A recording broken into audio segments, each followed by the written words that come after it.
আসসালামু আলাইকুম, welcome back to my channel tips and tricks with Nasrin. কেমন আছেন সবাই? আলহামদুলিল্লাহ আমি অনেক ভালো আছি।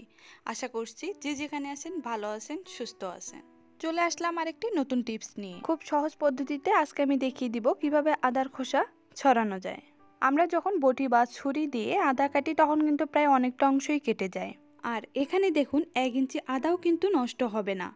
খোসাগুলো কি দারুণভাবে উঠে এসেছে। এই পদ্ধতিটি ইউটিউবে কোথাও পাবেন না, কারণ এটি আমি সম্পূর্ণ নিজে ট্রাই করে দেখেছি। আশা করছি পুরো ভিডিওটি দেখে নেবেন। চলুন তাহলে কথা না বাড়িয়ে দেখে নিই। এখানে আমি 2 থেকে 3টে আদার পিস নিয়েছি। এই আদার পিসগুলোকে এখন আমি একটি বাটির মধ্যে পানি নিয়েছি, সেই পানিতে প্রায় 30 মিনিটের মতো রেখে দিব। নর্মাল পানি নিতে হবে, গরম পানি না।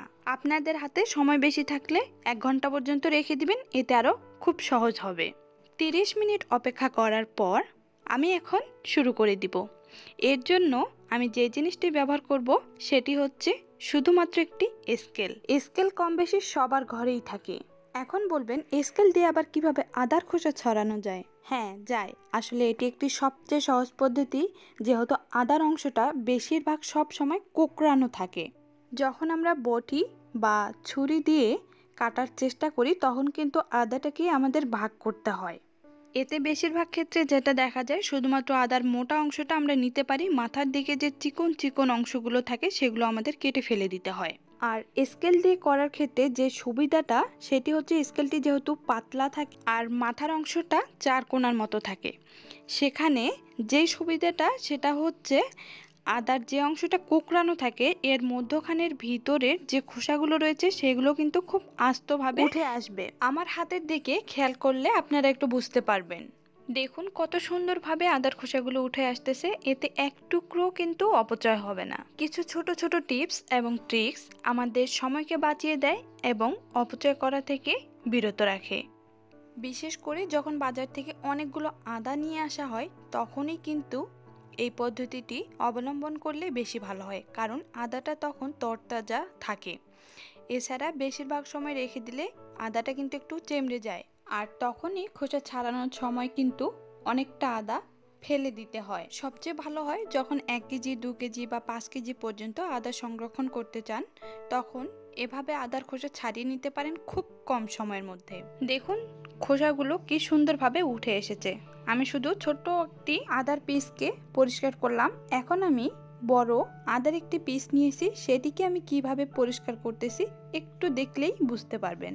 আর একটা জিনিস খেয়াল রাখবেন, সেটি হচ্ছে আদাটিকে যখন আপনি খোসাটা ছাড়িয়ে নিতেছেন এমত অবস্থায় কিছুক্ষণ সময় পর পর পানিতে ভিজিয়ে নেবেন। যারা অনেকদিন ধরে আদা ডিপ ফ্রিজে সংরক্ষণ করতে চান, এভাবে ভালো করে পরিষ্কার করার পরে খুব পাতলা স্লাইস করে বা পরিমাণ মতো নিয়ে সংরক্ষণ করতে পারবেন। কারণ প্রতিদিন রান্নার সময় আদার খোসা ছিলানো বা পরিষ্কার করা একটু বিরক্তিকর কাজ হয়ে থাকে।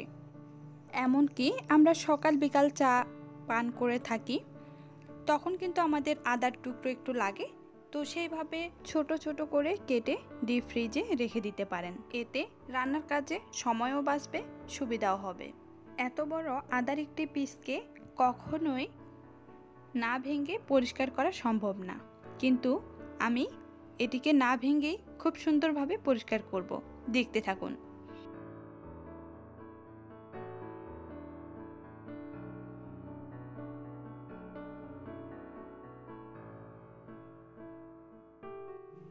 এই যে দেখুন যে অংশগুলো কোঁকড়ানো আছে, কিভাবে আমি খোসাগুলো ছাড়িয়ে নিচ্ছি। ঠিক যখন আপনারা এভাবে করবেন তখনই বুঝতে পারবেন আসলে এটি কত সুন্দর এবং কত সহজভাবে করতে পারতেছেন। আমি ভিডিওটা না কাটিয়ে একটু সময় ধরে দেখানোর চেষ্টা করছি।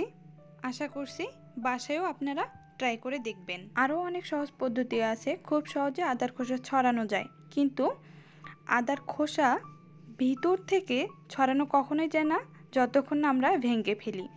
বাট স্কেলের সাহায্যে আমি যেটা দেখলাম, না ভাঙিয়েও খুব সহজে পরিষ্কার করা যায়।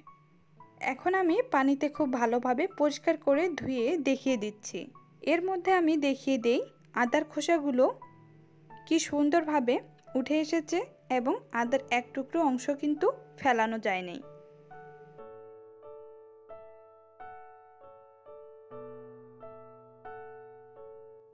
এই ছিল আজকের আদার খোসা ছড়ানোর সহজ পদ্ধতি। আজকের ভিডিওটি কেমন লাগলো অবশ্যই জানাবেন, সাথে লাইক কমেন্ট শেয়ার করে দিবেন। যেহেতু আমার নতুন চ্যানেলটি অবশ্যই সাবস্ক্রাইব করে পাশে থাকবেন, পারলে বেল আইকন অন করে দিবেন।